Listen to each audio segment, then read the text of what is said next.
my team as well for all the stories you had to hear over the years. But I don't know, anybody done any itinerating in here? Oh, yeah. Wonderful. How about some online dating? Well, I don't know about you. I definitely like some online dating. But we won't talk about it. I've noticed itineration is a lot like online dating. Because we gotta get our paragraphs to look real good, our hair did, we gotta get our nice outfits on, and then we knock on doors, we send messages to pastors like, hello, it's Aaron, I live and work in Senegal. Would you like to meet up for coffee sometime? I mean, sometimes it just goes straight past coffee to the full-on dinner date, have a 5-minute window, an itineration sermon, and then there's, the slightly awkward conversation at the end. Well, this was a really nice time together, and I'm so glad we could do this, and if you'd like my number, my account number for HWM, here it is. Sometimes it was like, oh, that was nice to meet you, or let's never do this again. Sometimes it's like, we just like to make the full commitment today. So I just noticed, some of our, literally, when we were at missionary pickup lines, like, would you like to pick me up? It's built right in. But, lived almost 15 years in Senegal, and I discovered I'm a little odd because I actually enjoy taking public transportation sometimes. I mean, I heard all those names.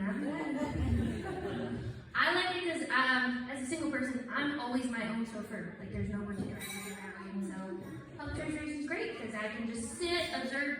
I don't know about you, but when I drive and I start looking at something, I start driving towards that thing. And usually, running into a boutique or a little, thing is not the best way to plow a path through a crack. So, I'm usually trying to keep my eyes on the road. But, on a bus, I can sit, I can observe, and every so often that bus pulls up and you're like, I think I can squeeze my way on in there. And so you roll up and you start at one end of the bus and it's like a little dance. You just kind of, through time, you just kind of work your way to the front. And every so often you kind of check behind you because, also riding on the bus is a whole new term to the line cheek to cheek. So yeah, you just gotta check whose cheeks are touching your butt. But sure, like many of you flew here. How many of you flown Kenya Airways? The Safari bus to the skies. Yeah. So I have quite a love-hate relationship with KQ, but we're always recommended in your carry-on. You should always take extra clothes just in case your luggage gets lost. But I have a completely different reason why I carry extra clothes in my suitcase. So a few years ago, we had a retreat in Abidjan, and I was going a little early with some friends, and we're on this, in 2014, brand new KQ plane with actual screens in the back of the seat. This is amazing. It even had the new plane smell. So we're like, woo, this is going to be great. So the flight attendants have just passed out the little hand towels, and we're all wiping our hands and cleaning our whole bodies with these face towels. Getting ready for our delicious lunch. And I'm also a little weird. I actually enjoy airplane food. Listen, if it's food and you put it in front of me, I'm going to eat it. I love good food, and I just love all food. So we're ready, and seatbelt signs off. We're like, yes, short 3-hour flight to Abidjan, so no big deal. And we're all there, and all of a sudden, there's a little commotion in front of us. All of a sudden, we just see this young man, trigger warning if you have a queasy stomach, but jump up, throw his hands over his mouth, and he just starts to sprint. And you're on a giant metal tube strapped in with nowhere to go. And let me tell you something. If you put your hands directly over your mouth, whatever's coming out is not going to go forward. It's going to go. And so there's nothing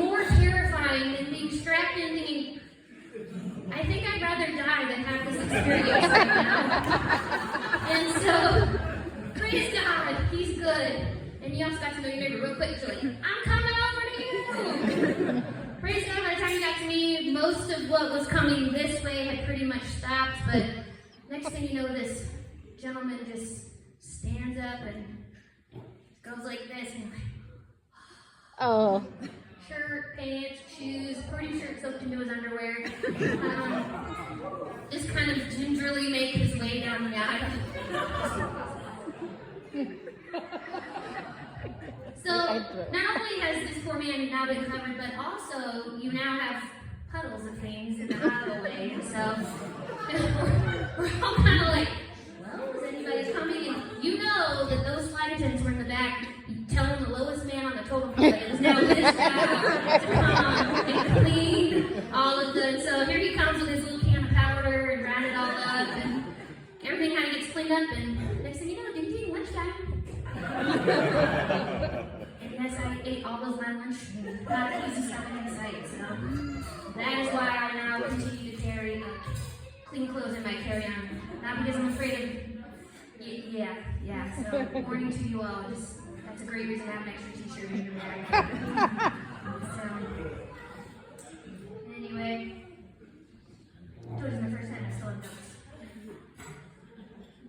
Oh, I did think today, my first thought as I went into the bathroom, oh, I'm so glad there's not mystery water just all over this bathroom. Because if you live in West Africa, you know what I'm talking about. Let me tell you, like, you guys over here in the East don't know what it's like to fly on these airplanes, and you walk in and it's just like, you gotta wear your rain boots when you're on these planes because it's like the water is ankle deep, and then you're like, if you're a lady, you gotta like roll your pants up all the way to your knees, because you're like, well, I gotta go back to my seat, and then you're like, I don't know if they prayed in here, I don't know what they did here, there was no turbulence, so they should have been hitting things, but apparently it was just a whole lot easier to prepare for things, so you're just like, well, let me tell you, Lynn Caswell is the woman to travel with if you ever gotta go on an airplane and you know, because she'll go in there before you and she'll clean it all up.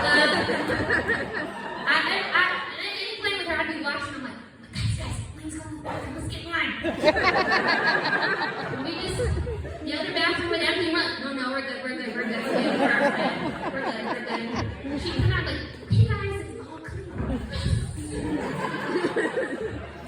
It was the best. Sorry, Clementine, not that kind. I don't know. I'm just like, all right. So, well, last story is all of a sudden I feel like the Lord is just been giving me these fleeces that I have not asked for. I would just like to make this very, very clear. I have not been asking for these small fleeces, but recently was on Gorée Island, which is our little slave island out in Senegal, and I think I need a t-shirt that says, I've been to Gorée 30 times, no, I will not come visit your shop. Oh yeah. No, I will not look for free, inshallah. I have one of everything, I don't need anything else. But we had a team, and this team was like, okay, I have never seen a group of people buy so many things in my entire life. It was amazing.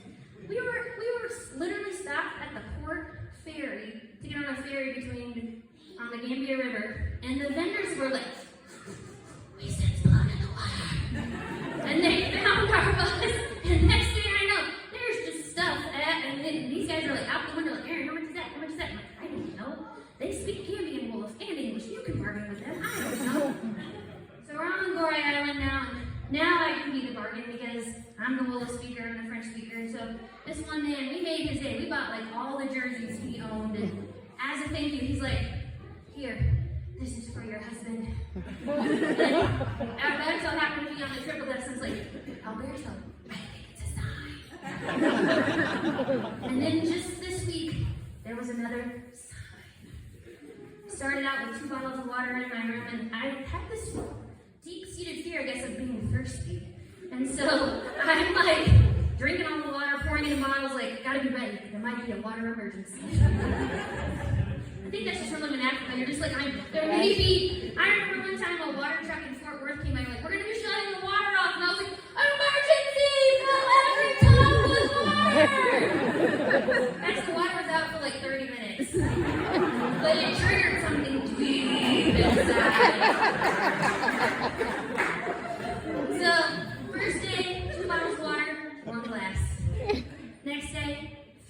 bottles of water, 2 glasses.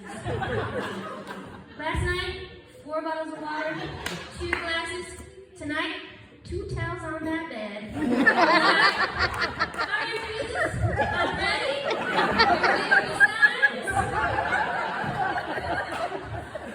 Bring it on.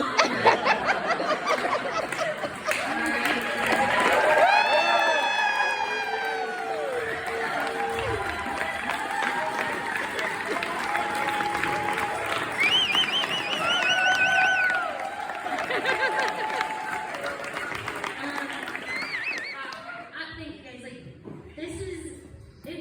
I joked a lot on my generation. It was like, well, I'm going to be missionary or stand-up comedy. Those are the only options left.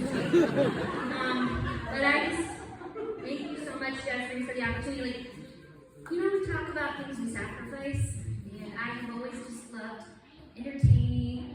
I love to make people laugh. I think if you spend any time with me, most people tell you I can be quick, sometimes usually not inappropriate, but sometimes I've noticed as I get older, my filter's a little slippery, and you know, it's not as good as it used to be, and so I'm like, whoops, that should have, yeah. Out and out for the brain to go, no, don't say that. But this is a moment of the Lord just kind of a full circle, like, yes, you gave this, but now he's brought it back, so thank you, Jeffrey, for this moment.